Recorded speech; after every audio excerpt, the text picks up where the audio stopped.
All right, so today we're going to talk about legacy content. That's at least what I call it. I've heard it called pillar content, but really how I summarize it is a single entry point or authoritative state or a destination to send people to.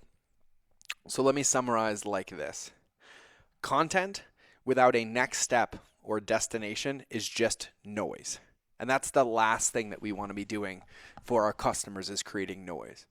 See, as customers are on their customer journey, which I'll talk about in another episode or somewhere else, is they're taking a conscious and a subconscious customer journey. Now, consciously, people know they're on a journey. They see content, they know it leads somewhere. Subconsciously, they don't realize the stages most of the time. And one of the most important stages is the middle stage, which is safety. And this is where customers are literally collecting evidential touch points to feel safe enough to make a commitment to you, to give their credit card to you, to give their money to you, to give their attention to you, right? And so every single thing that we do is basically training our customers on how to be our customers, right? And I watch this happen all the time. People like, I'm posting on social 3 times a day. I'm posting on social 5 times a day. I'm on every single social media platform. I'm like, yeah. I was like, but you're lacking congruency and consistency because they see you on Instagram with one thing, then they see it on Facebook with another thing. There's incongruent calls to action. There's inconsistent calls to action. There's nowhere for them to go. There's not a single entry point, and it's literally confusing people while literally standing there saying, hey, I'm making this content because I want to bring you on a journey, right? But people are not listening to the words that you say or reading the words in your captions to make a decision. What they're basing their decisions on is how they feel. Because all decisions, especially in digital marketing, are emotionally based. Now, there might be logic to determine if I click through or I do not, but the final decision is emotional. A lot of people based on how they feel without realizing it. And so when we think about legacy content, what we're really thinking about is building a lighthouse, right? And I say this all the time, and it's going to sound like a broken record. What a lighthouse is you planting it down and ensuring that when that lighthouse is planted, that all the light that comes out of the top of it leads to one place. Now, it could be a long form video on YouTube, right? You could have a 30-minute video on YouTube that's like, this is the best of the best of the best that I have to offer. And then in the description, in the caption, and in the video, you're like, and if you want more, you can give me your email address here or buy this product, right? So that YouTube video would serve as a lighthouse or a piece of legacy content. Then you could go make 150 social media posts off that one YouTube video. But here's the difference. You're either taking content from that YouTube video and posting it on Instagram with a call to action like, hey, I want you to watch this part of my free training. I want you to do it. And then leave me a comment when you're done so I can support you. Or now that you're done, right? Because then you respond, hey, good job. And if you want the rest of it, you can click here. Or you can create content telling them that this is part of a bigger video. They can watch this part as a standalone, or if they want the whole thing, it can lead back to that YouTube video. But that YouTube video serves as a central location. And you'll notice how I said in the description, you'll have the option to basically give me your email address or to buy a product, right? And so there's only 4 types of customer journeys that exist. And I call these the 4 paths to the pier, right? There's people that can buy, opt in, learn more, or leave. And your job is to solve for all of them. So in that YouTube video, if they're watching that video, and they leave, well, you've solved for that. If they're watching that video and they want to learn more, they can click in the description to maybe other related content or stuff on your channel. They want to opt in, there's a place for them to do that. They can subscribe to your channel, they can go to a Facebook group, they can give you their email, or if they want to buy, there's an option. So then let's take that to the blogging side. Let's say you want a piece of legacy content and literally the 3 biggest mistakes entrepreneurs make when doing social media. And there's this amazing article, right? And you literally lay it out step by step by step. And on this post, you literally have other related content that's linked to it, right? You have an opt-in that gives them the 5-day process to doing social media correctly to scale their business. Well, that would be your opt-in. Of course, there's probably mentioned in there to buy your social media course. So when that post is done, you can take that one post and you can go talk for 100 days straight about all the aspects of social media, how to do Instagram right, how to do hashtags right, how to do YouTube right, how to do Facebook right. And then all of your calls to action are either to keep your customers where they are on the platform you're sharing and go deep, get into the comments, give them a win, play the reciprocity game, and then take them on a journey. or guide them back to that one place so that that point they basically enter Grand Central Station where you come in and it's open, but by midnight you have to choose a place or you get kicked out. And they can come in, and if they're ready, they can buy. If they want some accountability, they'll opt in. If they want more content to get some more evidential touch points of safety, well, they'll click around, find some, and if you're congruent with all of these different things, you now have taken people on a journey.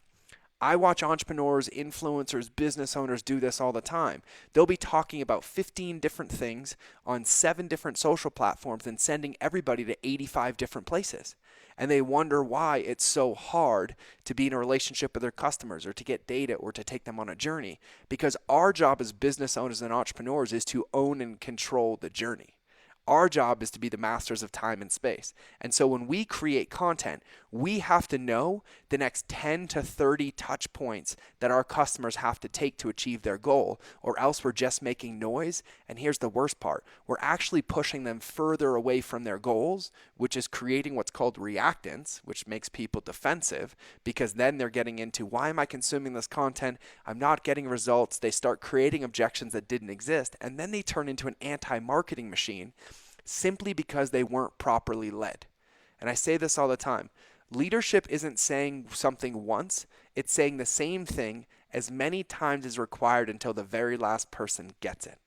And that's how I look at it. And so when you think about your social media, when you think about your posting, your paid media, and legacy content in general, what you're really thinking about is what is the one place, right? The quote unquote, if you could see me, my air quotes, the funnel. A funnel isn't a sales page to a boom, boom, boom, to a boom, boom, boom, to 85 upsells that, completely destroy your business and reputation. It's a journey.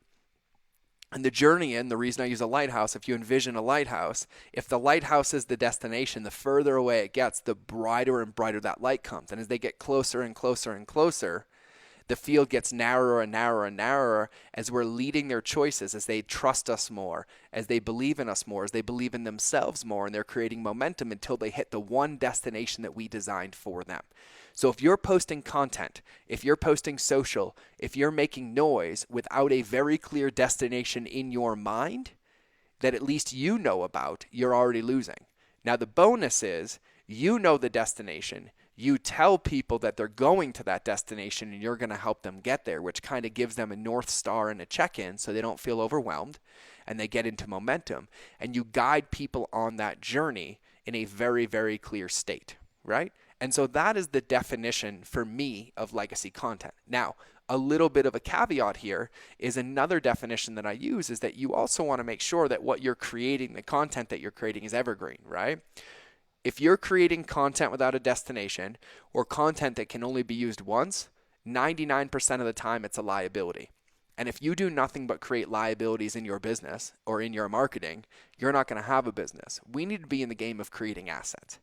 And if you think about future casting a little bit, and I fast forwarded your business 10 years, and then I surveyed 100,000 of your customers, and I'm like, hey, what were your top 10 takeaways? Of 100,000 customers, over 80% of them would all have the same 10 takeaways. I find that entrepreneurs and business owners are afraid to lead because they think they always have to be cutesy or they have to get creative. But really what people want is results. People aren't paying for products. People buy products to pay for access and accountability to achieve their goal.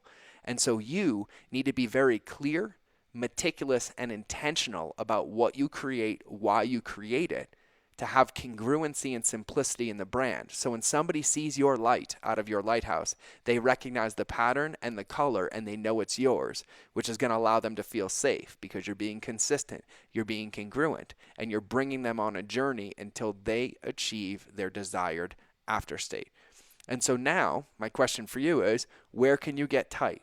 Where can you be congruent? Where can you simplify your messaging? Where can you build destinations for people, right? It could be a long-form YouTube video. It could be a landing page. It could be a blog post. It could be a Facebook group. It could be a long Facebook Live.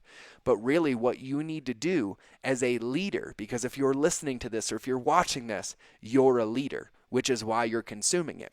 Leadership means that you are guiding people on a path, not you are allowing people to choose their own path. And so marketing works when people respond to the message, they feel the message, and they have a very clear next step to take to move one step closer to their goal. And that is how you're going to win.